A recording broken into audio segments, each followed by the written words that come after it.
Namoota iccitii ABO sirriitti beekan keessaa tokko kan ta'e Yaayaa Bashiir Jaal Daawud Ibsaa oduu sobaa akka miidiyaatti dhiyeessuun dirqisiisaa ture jechuun saaxilan. Akka Yaayaan jedhanitti akka waan Oromiyaatti waraanni guddaan gaggeeffamaa jirutti Asmaraarraa odeeffannoo sobaatiin Oromoota burjaajeessaa turre jedhan. Tibbana akkuma dhagahaa turtan ABO'n Jaal Daawud Ibsaa guutummaatti wayyaanee waliin hojjechaa akka turan ibsamaa ture. Odeeffannooleen bahaa turan hedduun isaanii ABO'n dargaggoota Oromoo jajjabaa ta'an akka waan qabsaa'aa ta'etti dhiyaachuun namoota onnee qaban Eertiraatti geessanii boodarra biyyatti deebisuun qabsiisu. Hedduu isaanii ammoo akka waan miseensa isaanii ta'anitti Oromiyaatti wayyaaneedhaaf dabarsanii laachaa akka turan ibsameera. Odeeffannoo sana ragaadhaan deeggaranii Jawaar Mohaammed kutaalee 8 yoo dhiyeessan ABO'n ammallee dhimmicha irratti callisuu filateera. Yookaan ammoo basaasummaa wayyaaneedhaaf hojjechaa ture irratti dhaabichi callisuu filateera. ABO'n sababa isaatiin wayyaaneen namoota baay'ee ajjeeftee inni ammoo dhimmicha irratti callisuun isaa waan kana dhugaa ta'uu mirkaneessaa jedhu xiinxaltoonni. As dhiyoo mootummaa waliin yookaan bilchiginnaa waliin firoomuun isaa kan himamu Yaayaa Bashiir tibbana osoo Jawaar Mohaammed mormuu amma faallaa kanaatiin immoo dhimma kana irratti Jawaar Mohaammed deeggaruudhaan iccitii Eertiraa gaafa ture saaxiluu eegaleera. Yaayaa Bashiir wantoota Jawaar Mohaammed jedhan hedduu irratti akka walii hin galle deddeebiin ibsaa kan turan ta'ullee oduun dhimma ABO Jawaar qoodaa jiran dhugaadhaan kan guutaman qofa utuu hin taane qabsoo Oromoo gara fuula duraa kan fayyadanidha jedha Yaayaa Bashiir. Jawaar Mohaammed deeggaruun dhimmoota biraa kan walitti deebinu ta'ullee mee barreeffamoota Yaayaa Bashiir kutaalee 4 dhiyeesse kutaa 2tti adda qoonnee isin biraan geenya.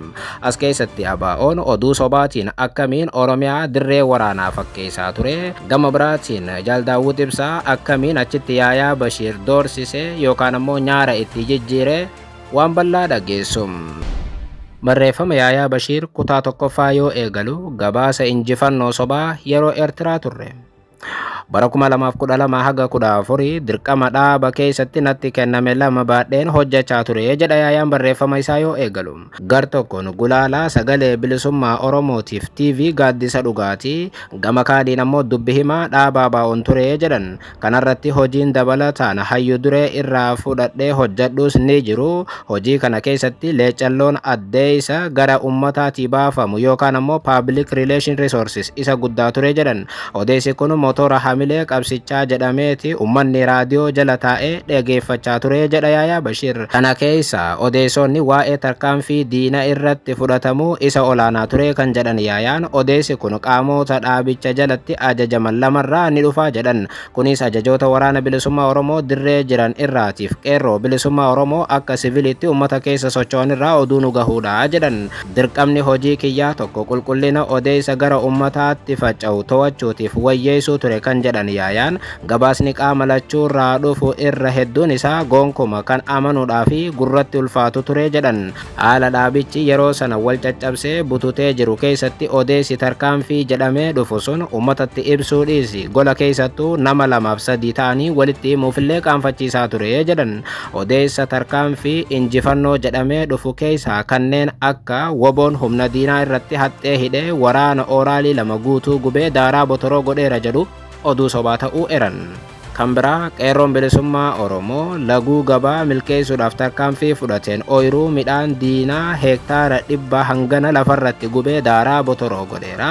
Qeerroon bilisummaa Oromoo buna midhaan diinni konkolaataa fe'insaa gurguddaadhaan dabarsaa jiru karaa itti cufuun tarkaanfii fudhateen buna kuntaala 100 hedduutti shallagamu gubee barbadeessee fi kan kana fakkaatan oduu nuti dhiyeessaa turreedha jedha Yaayaa Bashiir. Odeessi gama waraanaa irra guddaatti kan dhufu qondaala dhaabichaa yeroo sanatti qunnamtii waraana bilisummaa Oromoo hoogganaa jedhamu karaa Atoomsaa Kumsaa yoo ta'u yeroo garii ammoo hayyu duree dabalatee qondaaltota biroo irraa ture jedhan. Odeessi nutti ergamu kun waan lamaaf rakkoo qaba ture kan jedhan Yaayaa Bashiir. Tokkoffaa dhugummaa hin qabu. Odeessi hangana ga'u osoo dhugaa ta'ee sagalee bilisummaa Oromoo qofa utuu hin taane miidiyaa gurguddaa addunyaa guutuutu gabaasa ture jedha Yaayaan. Yoo dhugaa haga tokko qabaate dharti itti daramellee yoo xiqqaate VOF Deutsche Wellen suufanii gabaasuu danda'u turanii jedhan.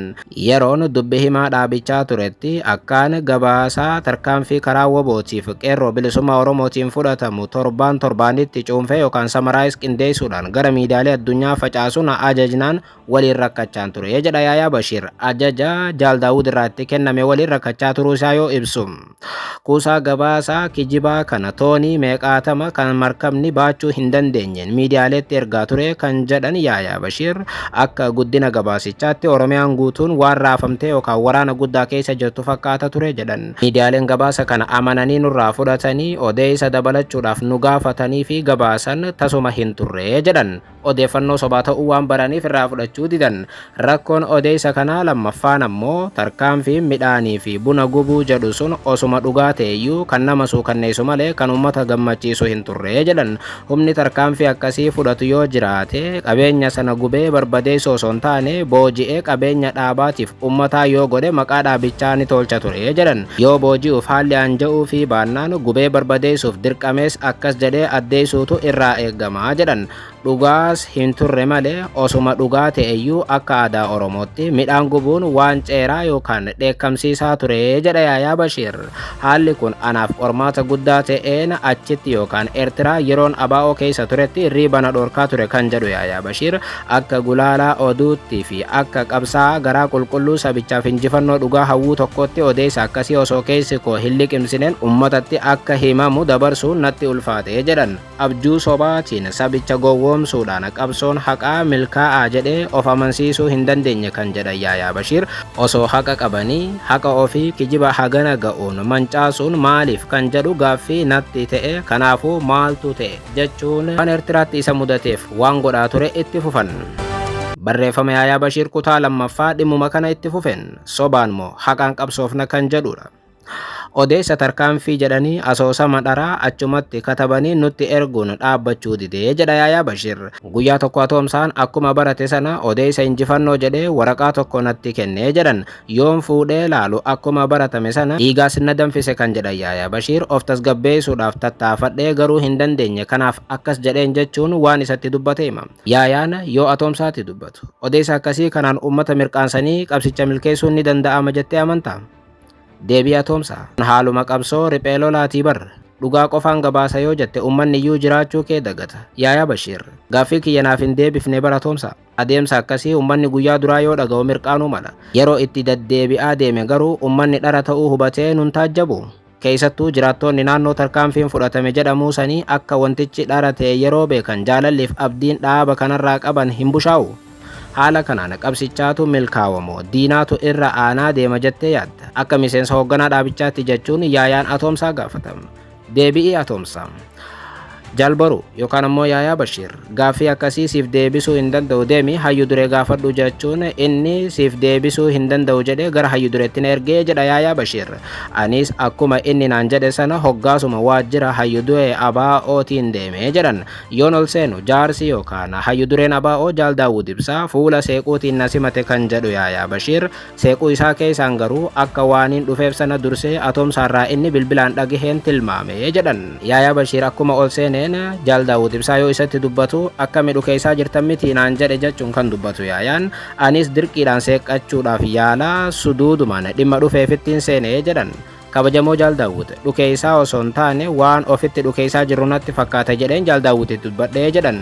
Odeessi tarkaanfii karaa waraanaatiinis ta'e karaa qeerrootiin dhufu kun garmalee gurra guddisii qaanfachiisaa ta'aa deemaa jira jedheen gaaffiidhuma atoomsaadhaaf dhiyeesseen Jaal Daawud gaafadhee jedha Yaayaa Bashiir. Jaarsi yookaan ammoo Jaal Daawud Ibsaa yaaddoo koo qooddachuu mannaa tiyoorii qabsoo hidhannoo dhaabota addunyaa natti lakkaa'ee barbaachisummaa odeessa akkasii na amansiisuudhaaf guddoo carraaqee jedhan. Yaayaa Bashiir deebi'ii Jaal Daawud irraa argatan yoo hubachiisan quuqama fayyaalummaati qabdu nan hubadha garuu qabsoon akkasitti deemu lafa kanarra hin jiru dhugaa xiqqoo qabanitti soogidda dabaluudhaan baratamaadha jedhanii na amansiisuuf yaalanii jedha. Waan Jaal Daawud isaanitti himan yoo hubachiisan Yaayaa Bashiir ani humna odeessaatti namana piroopagaandaan yoo dhugaa ta'uu baatellee dhugaa fakkaachuu qaba jedheen yaada kana dhiyeesseef kan jedhu Yaayaa Bashiir. Kan nuti dhiyeessaa jirru kun garuu karaa hedduudhaan yoo laalan uummataaf dhaaba walirraa fageessa sodaa jedhuun qaba jedheen itti deebisee jedhan. Walfalmiin keenya kun yeroo oowwaa deemu fuulli jaarsaa yookaan Jaal Daawud Ibsaa duraan seequudhaan na dubbisaa ture sun yoo duumessaa'u argeen kallattii dubbichaa jijjiiruuf dirqamee jedha Yaayaa Bashiir. Hayyee yoo xiqqaate akka dubbi himaa dhaabaatti waan tokko qofa na gargaaraa jedheeniin biraa deemee jedha. Waan Jaal Daawudiif isa jidduutti mudate yoo hubachiisan kutaa 3ffaa fi 4ffaa viidiyootti aanu keessaa argattu.